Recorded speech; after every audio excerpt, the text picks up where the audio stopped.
खून सफेद हो गया। घरेलू झगड़े पर भाई ने भाई की जान ले ली। जहलम की पुलिस ने कत्ल का मामला 24 घंटे में हल कर लिया।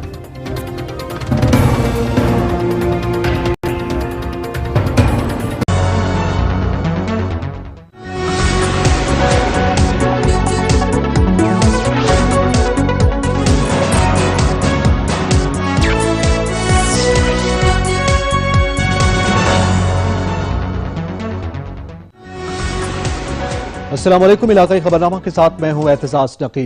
एबुजात जिससे खुशहाली और सेहत और सलामती तलब की जाती है, मोहम्मद वाले मोहम्मद अलैहिस्सलाम के वसीले से हमें हर किस्म की वबा और आफात से महफूज फरमा, आमीन।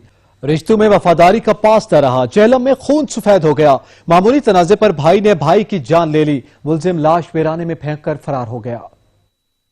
असर हाजिर में लर्जा खेज वारदातों का होना मामूल बन चुका है। सगे बहन भाई अजीज व अकारिब एक दूसरे के खून के प्यासे हो चुके।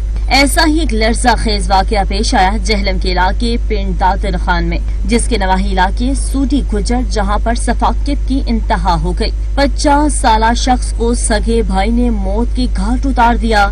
सफाक शख्स हकीकी भाई की लाश वीराने में फेंक कर फरार हो गया। पुलिस की भारी नफरी मौके पर पहुंच गई और लाश को तहवील में ले लिया। पुलिस ने 24 घंटे में मुलजिम को गिरफ्तार करके मुकदमा दर्ज कर दिया।